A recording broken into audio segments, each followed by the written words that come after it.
Real heroes, of course, are the New England Patriots. They go into Chicago when the world thinks they're not going to beat Chicago. And by that, I mean they were dogs. They were like 6.5 point dogs, I want to say. And they went in and just pummel the Bears. 19-3 is the final.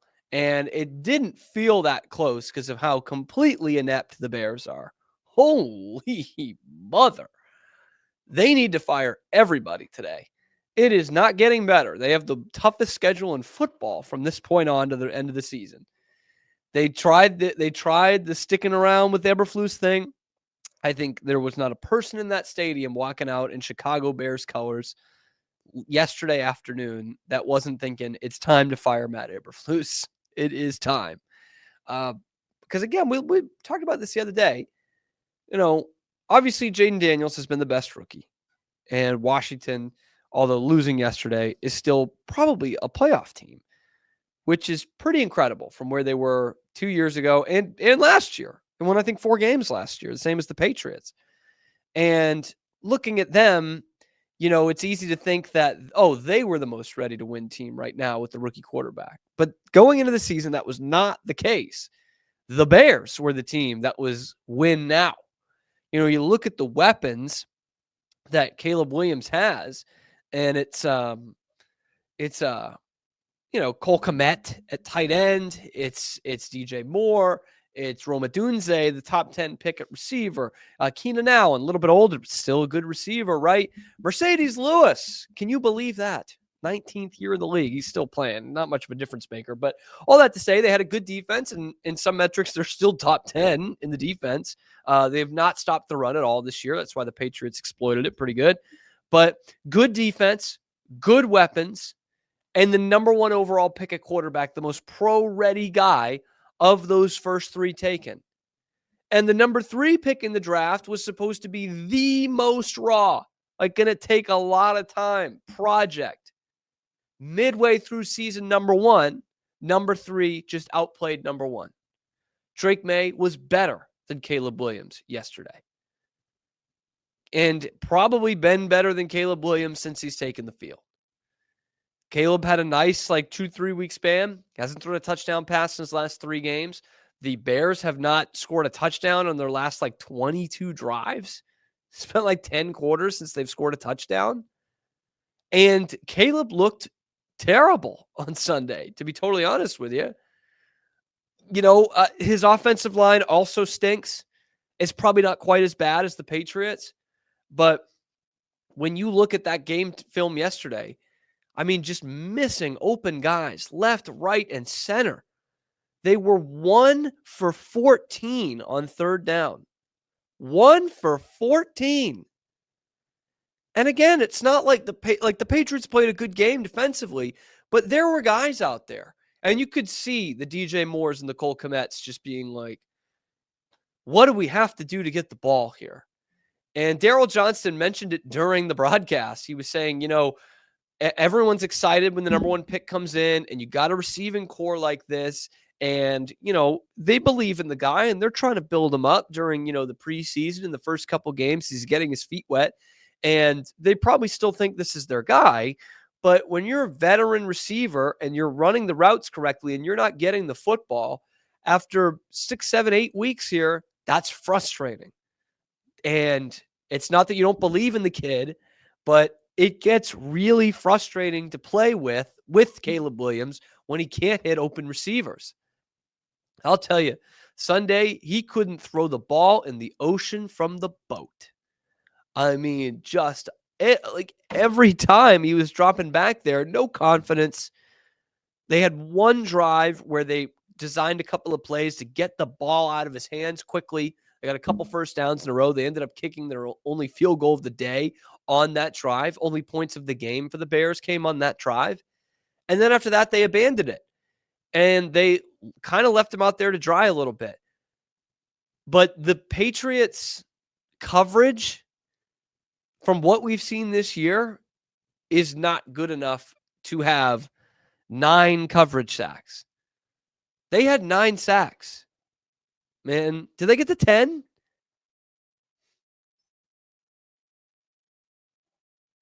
No, 9. That shouldn't have taken me that long. 9 sacks on the game. And there's a couple that you can point to right away that were Caleb Williams' fault.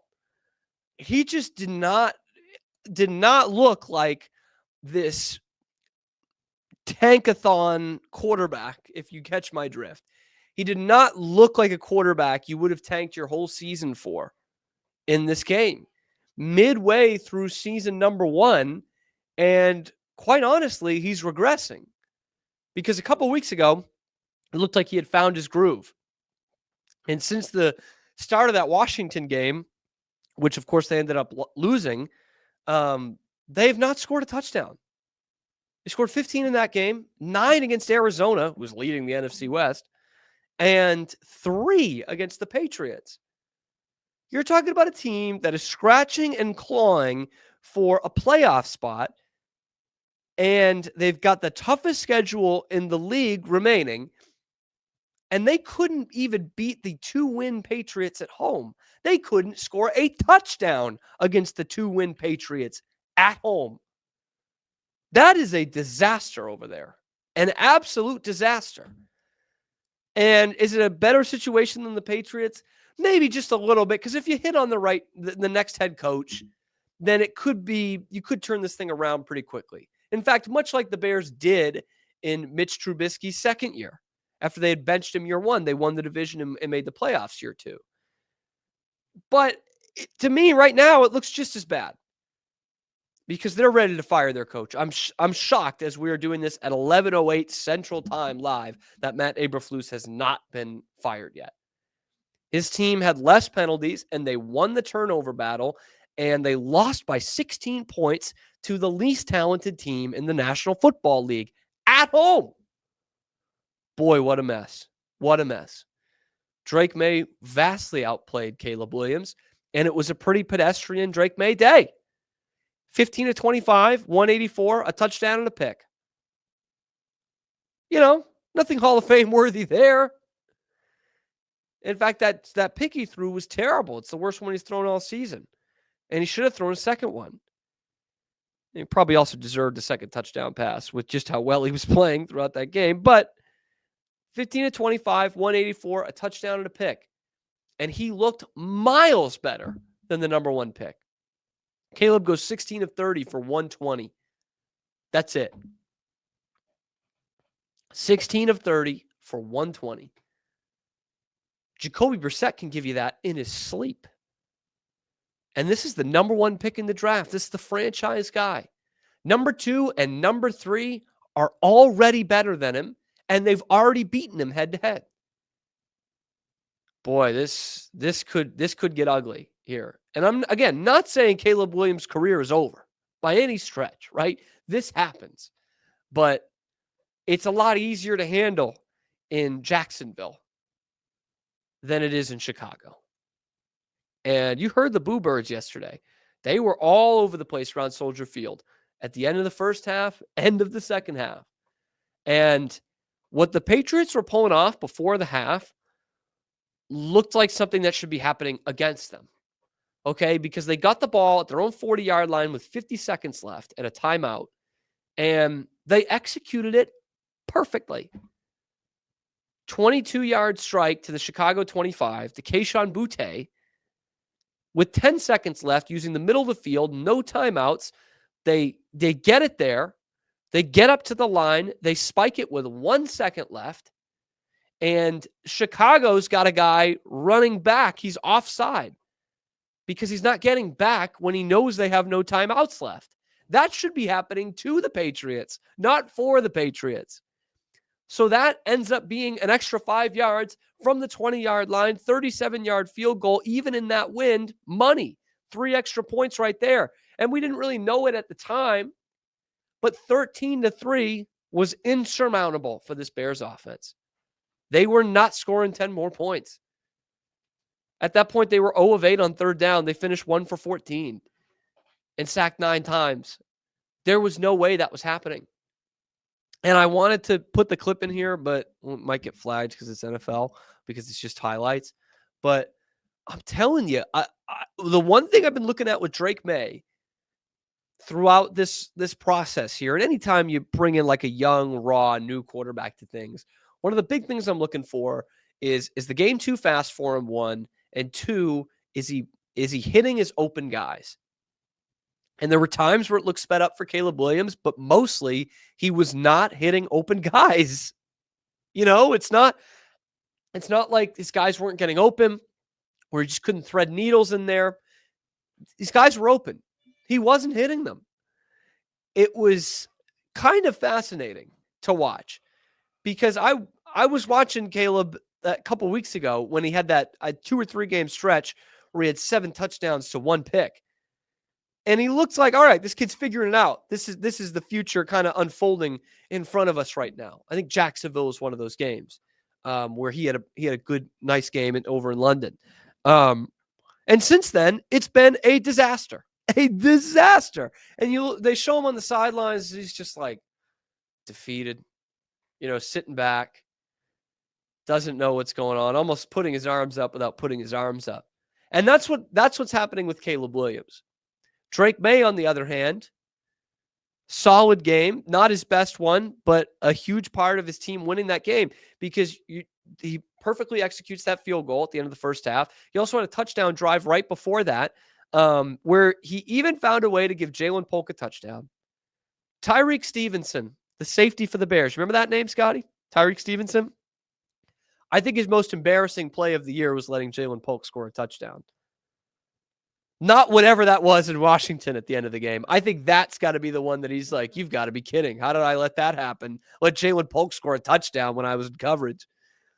And so Drake Maye has this game. And instead of, talking about firing the coach and blasting this quarterback, and I'm sure questions in Chicago whether he's going to be a bust, all the positives are pointing towards Drake Maye. In fact, there's a comp that is now flying around for Drake Maye that is going to get Patriots fans jacked.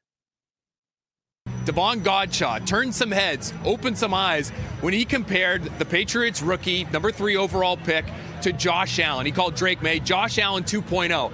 Well, after having conversations with folks within the Bears organization this week, I can tell you Chicago feels the same way about the Patriots rookie. Josh Allen is the comp. He's Josh Allen. That's what I've been told by people within the Bears organization. It's the way he scrambles. It's the toughness he shows when he scrambles. It's his ability to create off schedule, and it's the arm strength. You combine all of those things, and it's easy for opponents to see. Never mind what the Patriots think. It's easy for opponents to see that they have something special in Drake Maye. The Josh Allen comp that the Bears are talking about, and you and I have talked about, Brian doesn't love it as much. We talked before the show. Why is that, to you, Brian, a comp that doesn't really strike to the heart of it? Well, there are a lot of similarities, but the one thing I would say, I've been on the field with Josh Allen's thick. This guy has, you look at his lower half, he's thick, and there's a bit of explosiveness you see to his game. He's hurdling guys, he's running over linebackers. Drake may get there, but right now he isn't as powerful, and when Josh Allen throws the ball, it's with a flick of the wrist. The interception in overtime last week, Josh Allen may get it there to the end zone for the touchdown. Drake may have the ability to do that, but it's going to take time to get there. I'm not saying he won't be that, and it's easy to see why there's a comp. I like that comp. I don't know about y'all. I like that comp. It would be really nice if Josh Allen had won a Super Bowl by now and, been to an AFC championship game, which that's an issue. But overall, I like that comparison. And I didn't think that way at first, kind of for what Brian Hoyer was saying there in terms of just the sheer size. Allen is massive. But you look at Drake Maye, he's not a small guy. He's 6'4", 225. It's not like he doesn't feel as big as Josh Allen, but he's only an inch shorter and 12 pounds lighter and can get outside the pocket. By the way, that's been a huge threat for him in this season. And I had to this morning look back at Josh Allen's rookie year, 2018. I remember it well. The Bills were just kind of getting everything else together. The next year, they lost the division by 1 game to the Patriots in that goal line stand. And I just remember those Allen games that year where I was like, my God, he's nowhere close to these guys, the big arm. And much like Drake Maye, by the way, coming into the draft, you knew he was the project. Like, you knew it was almost the same thing out of college, right? Guy's very athletic, wins games on his athleticism, good ball skills, good arm, but he's got to get that accuracy down. And you look at the numbers from that year where he started 12 games. He threw 10 touchdowns to 12 picks, which makes sense looking back on it. His success rate, which is a kind of a Pro Football Reference metric, was 37.1%, and his completion percentage was 53%. It took him to year 3 to get a completion percentage over 60%. Drake Maye is at 65% right now with the worst receiving core in the entire NFL. And yeah, he can get out of the pocket. He's tough to bring down. He's taking hits. I don't know why. There was a play yesterday where he was well past the first down marker. It did him no good to take a hit, and he took a hit. So maybe work on that a little bit. Josh Allen has worked on that and is much, much better with his sliding. But there is absolutely a comp to be had there. Absolutely. And it felt like the Josh Allen thing, his team was slightly better than the Patriots in 2018, this year's Patriots in 2018, but it looked like he was more kind of catastrophic in a way. Like he was giving games away more than Drake Maye is with this pretty bad team. But roughly the same yards per attempt, roughly the same yards per completion, 10 and 12. So like these guys, the comp statistically is there.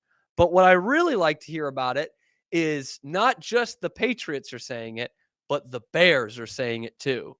There's the opponents are saying, yeah, this guy's a lot like Josh Allen.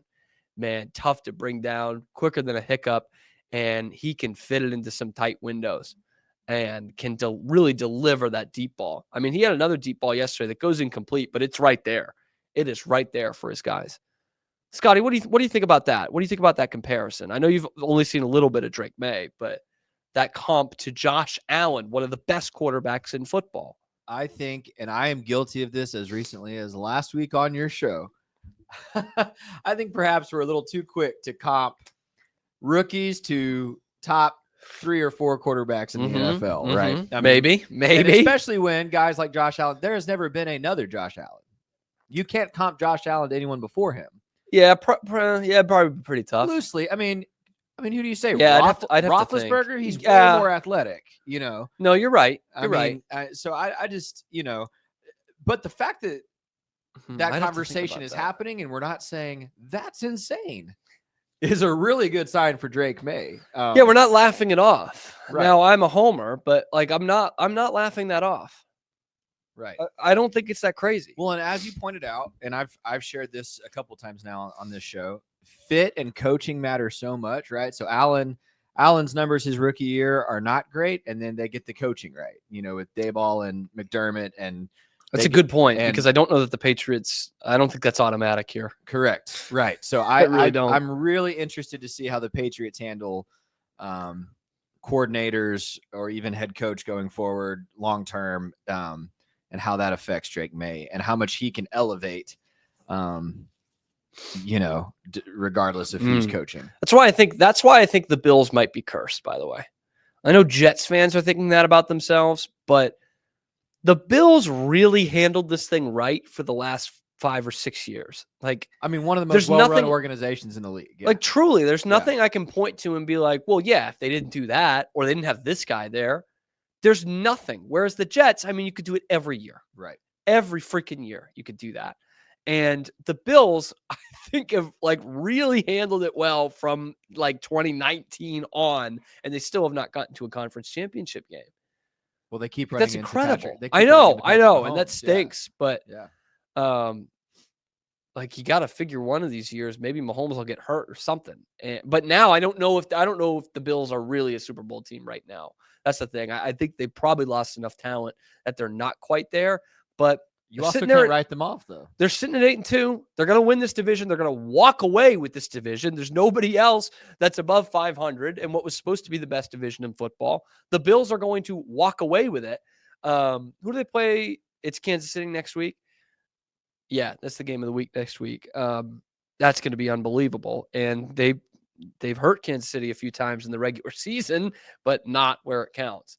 And I wonder if the Bills are going to be like, I don't know, name your, Celtics of the 2010s, or I don't know, one of the teams that couldn't get over Jordan's Bulls. You know what I mean? Like, is it going to be one of those teams that just cannot get past the all-time great dynasty year after year? Yeah.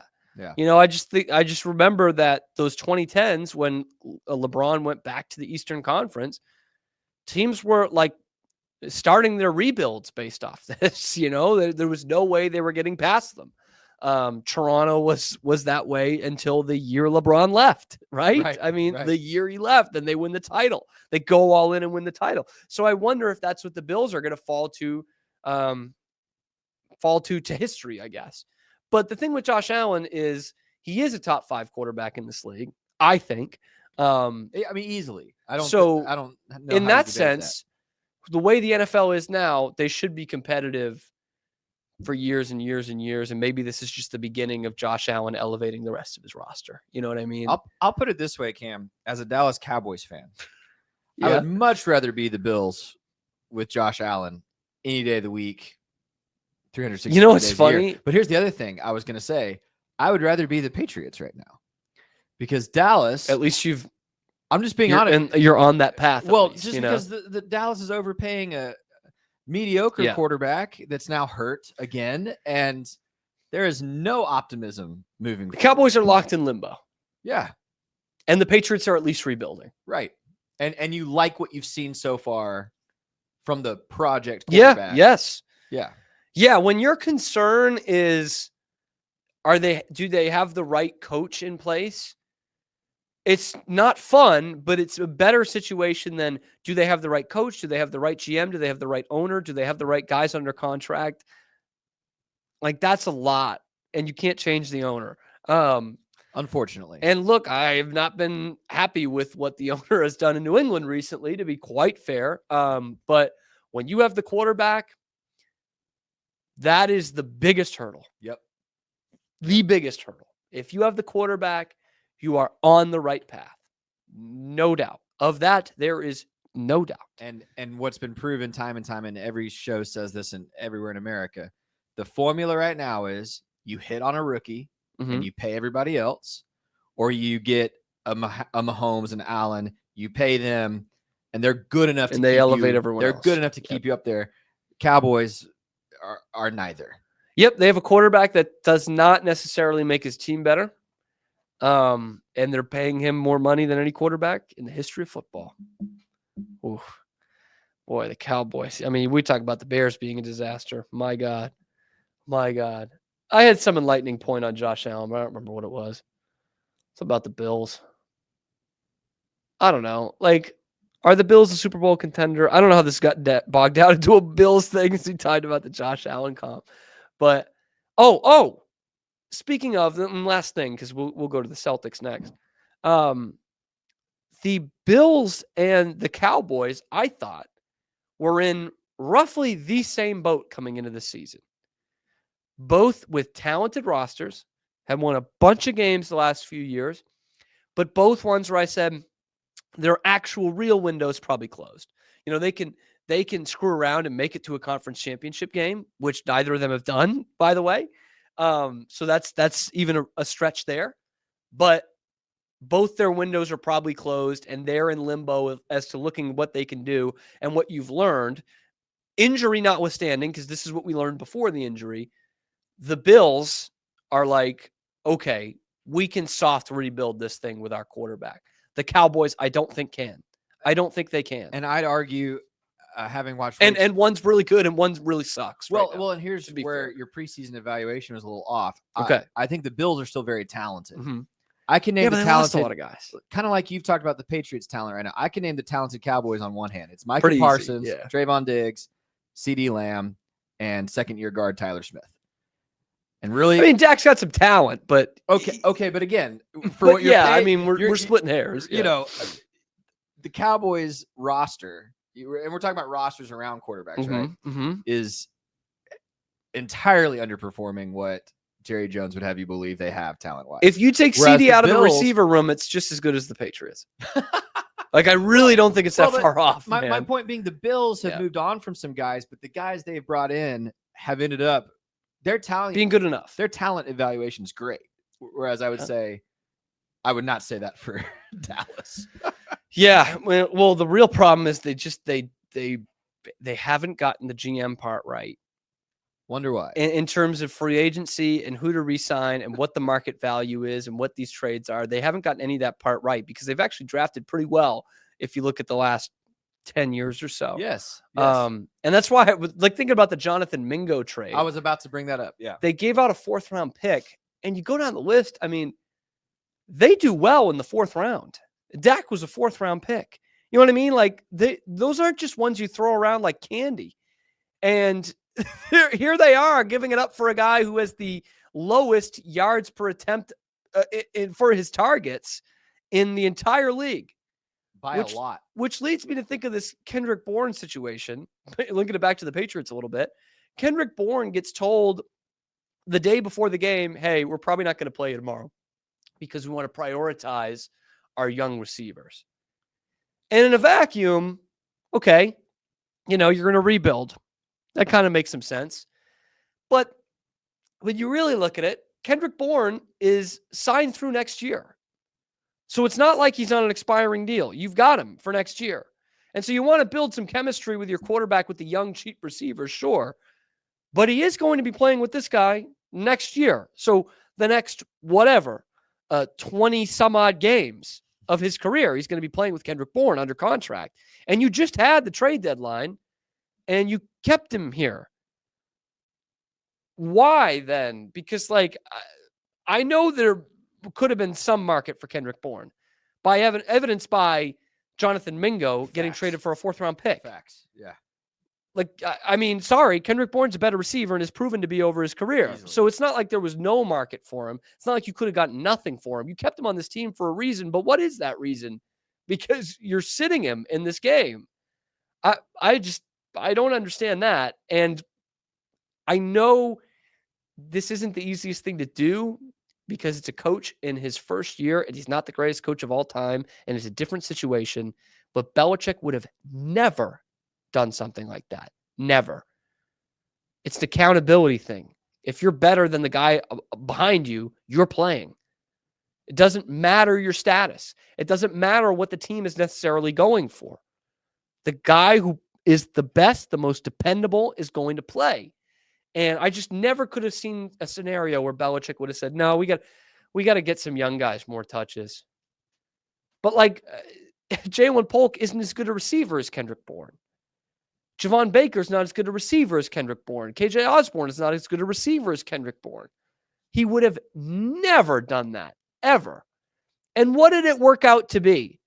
Jalen Polk got a touchdown. That was great. I mean, he plays plenty of snaps anyway. He plays the same amount of snaps as Kendrick Bourne. So I don't know if he's, getting into the front seat because Kendrick Bourne's there. KJ Osborne, technically no targets. Would have had a touchdown if he didn't go out of bounds and make it illegal touching.